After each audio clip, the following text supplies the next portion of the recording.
하나님 말씀은 사도행전 20장 17절에서 24절 말씀입니다. 신약성경 222페이지에 있습니다.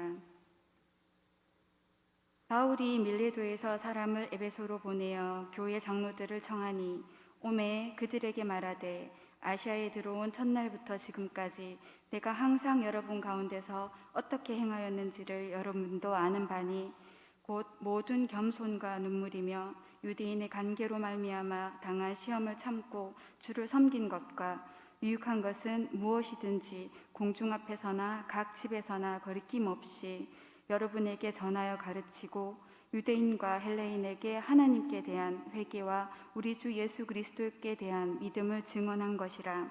보라, 이제 나는 성령에 매여 예루살렘으로 가는데 거기서 무슨 일을 당할는지 알지 못하노라. 오직 성령이 각 성에서 내게 증언하여 결박과 환난이 나를 기다린다 하시나 내가 달려갈 길과 주 예수께 받은 사명 곧 하나님의 은혜의 복음을 증언하는 일을 마치려 하면은 나의 생명조차 조금도 귀한 것으로 여기지 아니하노라.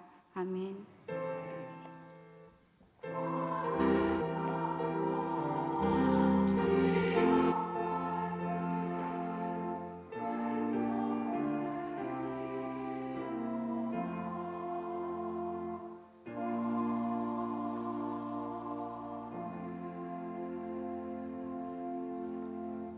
네, 오늘 특별히 강사 목사님을 모셨습니다. 강사 목사님은 만촌 중앙교회를 심호하시는 서경원 목사님이십니다.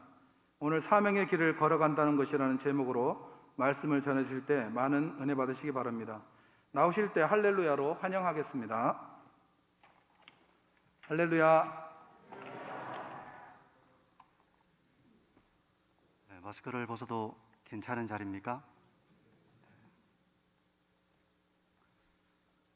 우리 먼저 기도하겠습니다. 하나님, 오늘 영광스러운 자리에서 하나님의 말씀을 전하도록 세워주심을 감사합니다. 말씀을 전하는 자와 듣는 자 모두가 겸손하게 하나님 앞에 엎드리게 하시고 하나님의 뜻을 깨닫고 헌신을 드리는 시간이 되게 하여 주옵소서. 은혜 베푸실 하나님을 찬양하오며 예수님의 이름으로 기도합니다. 아멘. 오늘 이렇게 만나 뵙게 되어서 반갑습니다. 오늘 설교를 시작하면서 우리 성도님들에게 한 가지 좀 질문을 드리려고 하는데요.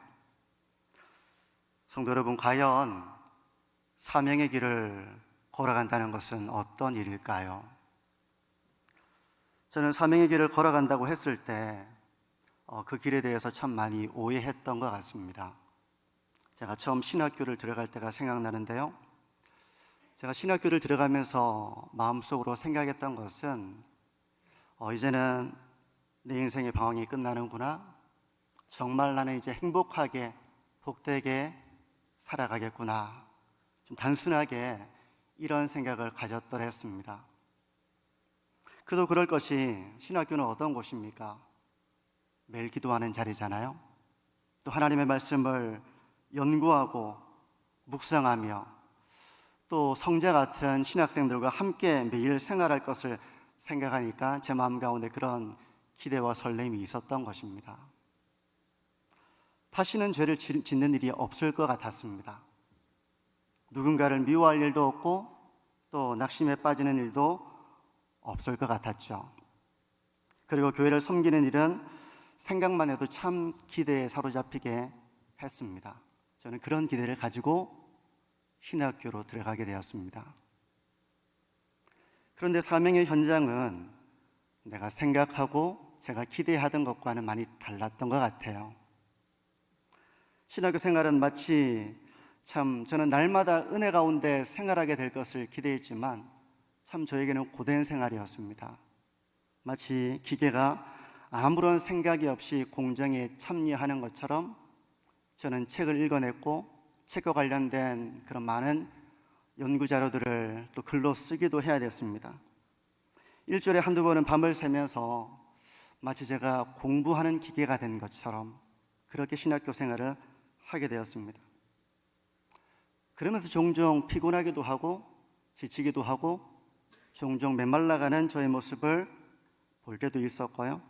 또 그와 함께 생활하는 많은 신학생들의 모습 속에서 제가 기대했던 성자와 같은 모습과는 사뭇 그런 다른 모습을 볼 때도 있었습니다. 이건 하나의 단면일 뿐, 제가 참 사역자로, 목회자로 부름을 받아서 그 사명의 길을 걸어가려고 했을 때 제가 생각했던 것과는 참 많은 그런 모습이 있다는 것을 비로소 알게 됐던 것이죠. 근데 이것이 저만의 그런 경험과 그런 고민은 아닐 것입니다. 우리 모두가 직분을 받고 사명을 받아서 그 길을 걸어갈 때면 내가 생각했던 것과는 다른 그런 현장이 우리에게 펼쳐지곤 하는 것이죠. 우리 이 자리에 계신 분들은 사명의 길을 걸어간다는 것이 어떤 것이라고 생각하십니까? 오늘 우리가 먼저 이 길을 걸어갔던 한 사명자의 길을 들여다보면서 말씀을 통해서 주시는 그런 교훈과 책망과 바르게 함의 그런 성령의 인도하심을 받는 이 시간이 되기를 바랍니다. 오늘 우리가 읽은 사도행전 20장 17절에서 24절은 두 부분으로 나누어서 생각해 볼 수가 있습니다. 첫 번째는 회상입니다. 바울이 자신이 사명의 길을 걸어갔던 그 과거의 일을 회상하는 것이죠. 그리고 또 하나는 각오입니다. 앞으로 그가 걸어가야 될 그 사명의 길을 앞두고 그가 어떻게 그 길을 걸어갈지에 대해서 각오하고 헌신을 다짐하는 것입니다. 오늘 우리의 설교는요, 좀 이 회상의 부분에 무게중심을 두고 사명의 길이 어떤 것인지를 생각해 보려고 하는데요. 간단하게 오늘 본문이 펼쳐지는 배경을 좀 생각해 보면 공간적인 배경은 밀레도라고 하는 항구 도시입니다. 바울은 이곳에서 에베소로 사람을 보내서 에베소 교회 장로들을 청합니다. 바울의 마음에는 무언가 좀 비장한 마음이 있었던 것 같아요. 왜냐하면 바울은 이제 어쩌면 자신이 섬겼던 이 에베소 교회로 다시는 갈 수 없다는 생각을 했던 것 같습니다. 이런 상황을 염두에 두고 바울은 에베소 교회 장로들을 불렀던 것입니다.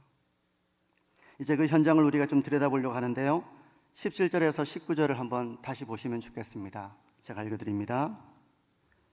바울이 밀레도에서 사람을 에베소로 보내어 교회 장로들을 청하니 오매 그들에게 말하되 아시아에 들어온 첫날부터 지금까지 내가 항상 여러분 가운데서 어떻게 행하였는지를 여러분도 아는 바니 곧 모든 겸손과 눈물이며 유대인의 간계로 말미암아 당한 시험을 참고 주를 섬긴 것과.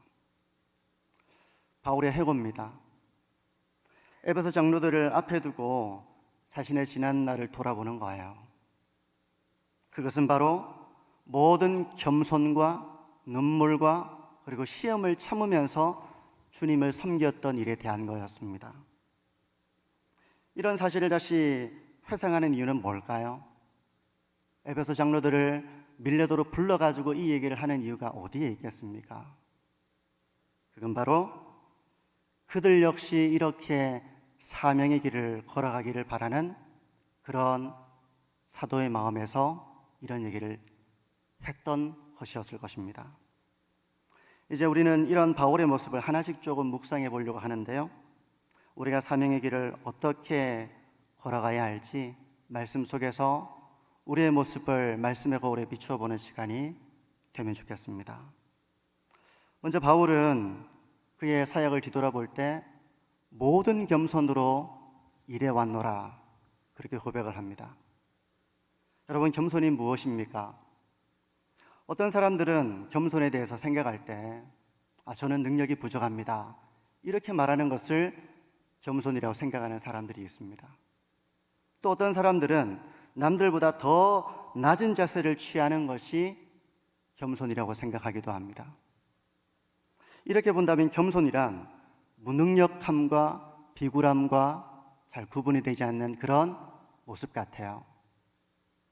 우리말로 겸손이라고 하는 것은 남을 존중하고 자기를 내세우지 않는 태도를 말합니다. 그런데 성경이 말씀하는 겸손이라고 하는 것은요, 좀 본질적인 그런 의미에서 차이가 있는데, 그것은 바로 하나님의 영광을 위해서라고 하는 목적에서 차이가 납니다. 그런 점에서 성경은 이 겸손의 표본으로 우리 예수님을 소개하고 있죠. 바울은 빌립보 교회 성도들에게 너희 안에 이 마음을 품어라 라고 하면서 그리스도의 마음, 그 그리스도의 겸손에 대해서 말합니다. 빌립보서 2장 8절은 이렇게 말씀하는데요. 사람의 모양으로 나타나사 자기를 낮추시고 죽기까지 복종하셨으니 곧 십자가에 죽으심이라. 예수님은 성부 아버지의 말씀에 복종하셨는데 대충 복종하신 것이 아니라 죽기까지 복종하셨습니다. 아버지의 영광을 위해서 낮고 그 비천한 자리에까지 내려가셨던 것입니다. 바로 아버지의 영광을 위해서 죽기까지 복종하는 것, 그게 바로 겸손의 본질입니다. 그러므로 겸손이란 하나님의 영광을 위해 복종하는 가운데 뒤따르는 그 비천함, 주님의 사명을 받아서 그 사역의 길을 걸어갈 때, 주님의 뜻을 이루려고 할 때 우리에게는 참 낮아져야 되는 순간이 있는 것이죠. 그리고 이웃을 대할 때 하나님의 말씀에 복종하여 이웃을 대하는 태도, 그것이 바로 겸손인 것입니다. 사명의 길을 걸어가야 하는 사람에게 반드시 있어야 할 태도가 바로 겸손인 것이죠. 그러므로 겸손이 없다면, 그래서 그의 삶 가운데 하나님의 영광을 구하는 모습이 없다면 그것은 사명의 길이라고 하기보다는 자기 영광의 길을 걸어가는 일이 되고 말 것입니다. 그런데 어떤 사람들은요, 사명의 길을 걸어간다고 말하면서 서로 하나가 되지 못하고 다투고 갈등에 빠지는 경우들이 종종 있습니다. 성경은 그 이유가 바로 그리스도의 마음을 품지 못해서 그런 것이라고 말씀합니다. 하나님의 영광을 생각하지 않고 도리어 자신의 뜻을 앞세우고 그것을 이루려고 하는 사람들이 서로 물러서지 않고 자기의 주장만을 관철시키려고 하기 때문에 그 가운데 다툼이 일어나는 것이라고 말씀하는 것입니다. 그런데 이것이 바로 빌립보 교회의 현실이었고요, 이런 가운데 바울은 너희들이 그리스도의 마음을 품어야 한다, 그렇게 고면하고 있는 것이죠. 성도 여러분, 사명을 맡은 자는 겸손해야 됩니다. 하나님의 영광을 위해서 자기를 부인하고 자기 십자가의 길을 걸어가야 하는 것이죠. 이런 겸손이 없이는 우리가 사명의 길을 걷지 못할 뿐만 아니라 도리어 주 안에서 다른 사람들과 연합과 하나됨을 이루지 못하고 다툼과 갈등에 빠지고 말 것입니다. 그런 사역은 곧 미움과 다툼과 갈등으로 얼룩져서 방향을 잃어버리고 마는 그런 사명의 길이 되고 마는 것이죠. 보모교회 성도 여러분, 무엇이 하나님께 영광이 되는지를 우리가 늘 생각하기를 원합니다. 그래서 하나님께서 맡겨주신 사명을 겸손하게 감당할 뿐만 아니라 속해 있는 공동체를 하나 되게 하는 귀한 사명자들이 되시기를 주님의 이름으로 축복합니다. 첫 번째가 겸손이라면 바울의 사역의 길 가운데 그에게 있었던 일은 바로 눈물이었습니다. 우리가 읽었던 19절에 곧 모든 겸손과 눈물이며 이렇게 말씀하는데요, 바울의 삶 가운데에는 눈물이 많이 있었습니다. 무엇 때문에 바울은 눈물을 흘렸을까요? 우리는 여러 곳에서 바울의 눈물을 발견할 수 있습니다. 우리가 가장 가까운 곳에서 바울의 눈물을 확인할 수 있는 것은 우리가 읽었던 사도행전 20장 31절인데요 가까우니까 한번 보시면 이렇습니다. 그러므로 여러분이 읽게요, 내가 3년이나 밤낮 쉬지 않고 눈물로 각 사람을 훈계하던 것을 기억하라. 눈물로 각 사람을 훈계하던 것을 기억하라. 근데 이런 눈물의 훈계는 참 여러 곳에서 발견할 수 있는 바울의 모습입니다. 빌립보서에서는요, 이렇게 말씀합니다. 이제도 눈물을 흘리며 말하노니. 바울이 말할 때 참 눈물을 흘리며 말했던 경우가 많이 있었다는 것입니다. 고린도후서에서는 또 이렇게 말합니다. 내가 마음에 큰 눌림과 걱정이 있어 많은 눈물로 너희에게 썼노니. 바울이 말할 때, 교훈할 때, 편지를 쓸 때 바울의 사역에는 이렇게 많은 눈물이 있었던 것입니다. 여러분, 이런 바울의 심정이 이해가 되십니까? 눈물로 훈계하는 바울의 모습, 또 눈물을 흘리면서 말하고 있는 이 바울의 모습, 그 편지를 쓰는데 그 편지에 눈물이 담겨 있는 그 서신, 왜 바울은 꼭 이렇게 눈물을 흘리면서 말해야 했을까요? 왜 눈물을 흘리면서 호소했던 걸까요? 그냥 훈계하고 그냥 편지를 쓰고 그냥 말하면 안 되었던 걸까요? 근데 부모의 마음이 되면 이게 참 이해가 되죠. 자식이 잘못된 길을 걸어가는데도 담담하게 그런 자식을 대하고 말할 수 있는 부모는 별로 없을 것입니다. 호소를 하죠. 훈계하죠. 진심을 다해 훈계하며 호소하고 때로는 편지를 쓸 때도 있을 것입니다. 그런데 그 가운데 때로는 겉으로 보이는 눈물이 있을 수도 있겠지만 어떤 경우에는 보이지 않지만 이 내면의 눈물을 흘리면서 그 일을 하는 그런 모습이 참 있을 때도 있죠. 근데 바울이 이렇게 영적인 부모로서 훈계하고 말하고 가르치고 편지를 쓸 때 이렇게 내면의 눈물을 또 때로는 참 물리적으로 그런 눈물을 흘리면서 훈계하고 말했던 순간이 참 많이 있었다는 것입니다. 저는 근데 이것이 바로 사명의 길을 걸어가는 모습이라고 생각합니다. 교회가 교회답지 못할 때 우리가 참 교회를 섬기다 보면 그런 안타까운 현실을 마주할 때가 있잖아요. 교회가 세상을 닮아갈 때, 교회를 통해 하나님의 영광이 드러나지 못할 때, 성도들이 서로 사랑하지 못하고 서로를 정죄하고 비판하며 분열할 때, 바울은 이런 교회 현실을 바라보면서 눈물의 훈계와 편지를 써야 했던 것처럼 사명의 길을 걸어가면서 우리는 그렇게 눈물을 흘릴 때가 있는 것이죠. 성도 여러분, 한번 돌이켜 보십시오. 여러분에게 이런 눈물이 있는지, 주님의 영광이 가려지는 것 같아서 참 마음에 큰 눌림이 있어서 그것 때문에 눈물을 흘리며 기도했던 그런 모습이 있었는지 한번 자신의 모습을 돌아보시기를 바랍니다. 자식이 삐뚤어진 길을 걸어갈 때 부모는 마음이 아픈 것처럼 우리가 하나님의 사명을 붙잡고 결국은 일을 하지만 영혼을 품어내는 것이잖아요. 근데 영혼을 품어낼 때 그 영적인 부모로서 경험하는, 그 사명자가 경험하는 그런 아픔과 눈물이 있으셨습니까? 사명의 길을 걸어간다는 것은 어떤 면에서요, 어떤 일을 한다기보다는, 일을 열심히 해낸다기보다는 먼저 이렇게 하나님 아버지의 마음을 품는 데서 시작이 되는 것이죠. 보목교회 성도 여러분, 우리가 사명의 길을 걸어가며 하나님 아버지의 마음을 깊이 알아가서 영혼을 품는 사명자들이 되시기를 주님의 이름으로 축복합니다.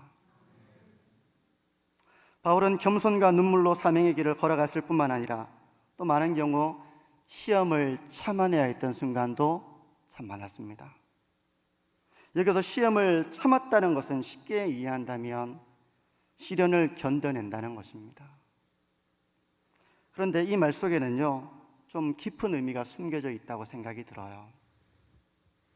시험을 견뎌내는 자는 결국 시험을 이겨낸 사람을 뜻합니다. 시험을 견뎌내는 것입니다. 시험을 이겨낸 거예요. 반대로 시험을 견디지 못하는 사람은 결국 그 시험이 걸림돌이 되어서 넘어지고 마는 것입니다. 그러므로 시험을 참느냐 참아내지 못하느냐에 따라 가지고 그 사람이 하나님의 사명을 감당하느냐 감당하지 못하느냐가 나누어지게 되는 것이죠. 시험을 참는 사람은 결국 주님의 뜻을 이루어가게 되지만, 중도에 그 시험을 참아내지 못하고 포기하는 사람은 주님께서 맡겨준 사명을 감당할 수가 없는 것이죠. 바울은 이렇게 시험을 참아내며 사명을 감당했습니다. 그에게 어떤 시련이 있었고 도대체 무엇을 참아내는가라고 하는 것은요, 그의 서신을 통해서 고스란히 드러나는데, 고린도전서 4장을 보게 되면 그가 겪었던 시험은 곧 비천함, 목마르고 헐벗음, 정처가 없음, 모욕을 당함, 박해를 받음, 비방을 받음, 더러운 것이 되고 만물의 찌꺼기가 되는 그런 일들을 경험하면서 그는 사명을 감당해야 됐습니다. 이런 것들이 바로 바울이 겪은 시련들이었고, 어떤 면에서는 그로 하여금 참 시험에 들어가는 일들이었을 것입니다. 하지만 바울은 그런 시련들 때문에 사명을 포기하지 않고 참아냈습니다. 참아내면서 그 시련을 통해서 바울은 더 아름다운 하나님의 사람으로 연단되어져 갔던 것이죠. 그의 성품과 삶이 더 단단하게 연마가 되었던 것입니다. 그런가 하면 바울에게는 또 다른 종류의 시련도 있었는데요, 그것은 자신이 개척하고 섬겼던 교회 성도들로부터 온갖 비판과 비난과 그리고 의심을 받는 일이었습니다. 여러분, 이게 참 마음이 힘들었을 거예요. 몸이 힘든 것보다 더 고통스러운 일이었을 것입니다. 마치 자신이 낳은 그런 자식이, 낳아서 기르고 사랑으로 참 품어냈던 자식이 나중에 부모님을 향해서 얼마나 헌신을 했는지 그 사랑을 왜곡하고 의심하고 때로는 비난할 때 참 그 부모의 마음이 아픈 것처럼, 바울은 자신이 목회했던 교회 성도들로부터 참 그런 비난과 모함과 의심을 당했던 적도 있었습니다. 하지만 그것조차 바울은 참아냈죠. 끝까지 제자들을 사랑하신 예수님처럼 바울은 하나님께서 맡겨신 영혼들을 끝까지 사랑하며 참아냈던 것입니다. 여러분, 사명의 길을 걸어가는 동안에 이렇게 참아야 되는 순간이 참 많이 있습니다. 우리가 참 원치 않는 일들을 직면할 때가 많이 있는 것이죠. 그 일들은 때로 우리에게 시험처럼 다가옵니다. 그래서 한편으로는 참 포기하고 싶은 그런 생각이 들 때도 있고요, 그런 가운데서도 기도하며 그 사명을 감당해야 되는 참 그런 상황 가운데 직면하기도 하는 것이죠. 그러면서 한편으로는 우리를 하나님의 사명을 받은 자로서 입증하는 과정이 됩니다. 참아냄을 통해서 시험을 통과하는 거예요. 저 사람은 하나님의 사명을 받았구나, 포기하지 않는구나, 견뎌내는구나, 결국에는 참아내며 저 길을 꿋꿋하게 걸어가는구나. 시험을 참으면서 사명을 받은 자로서 그 사명자를 입증하는 기회가 되기도 하고요, 다른 한편으로는 그 시험이 우리를 넘어지게 해서 낙심하게 만들고 좌절하게 만들어서 사명에서 멀어지게 만드는 그런 일이 될 때도 있습니다. 부모교회 성도 여러분, 비록 시험을 참고 주님을 섬겨야 할 때가 많은 것이 사명의 길이지만 그것이 없는 길은 없을 거예요. 우리가 보기에는 참 영광스러워 보이지만 현장으로 가면 눈물이 있고 참아내야 되는 그런 일들을 경험할 때가 참 많을 것입니다. 하지만 그 가운데서 꿋꿋이 인내하며 주님께서 맡겨주신 사명을 감당해 나가시는 저와 여러분이 되기를 원합니다. 단순히 인내만 하는 것으로 그치는 것이 아니라 인내를 통해서 연단을 낳는 것이죠. 그래서 더욱더 아름다운 성품과 견고한 믿음으로 사명을 감당해 나가시는 우리 모든 성도님들이 되시기를 축복합니다. 제가 끝으로 사명의 길을 걸어가다가 제가 겪었던 좀 괴로웠던 순간이기도 하고요, 또 감사했던 순간이기도 한 일을 하나 나누면서 제 말씀을 좀 정리하려고 합니다.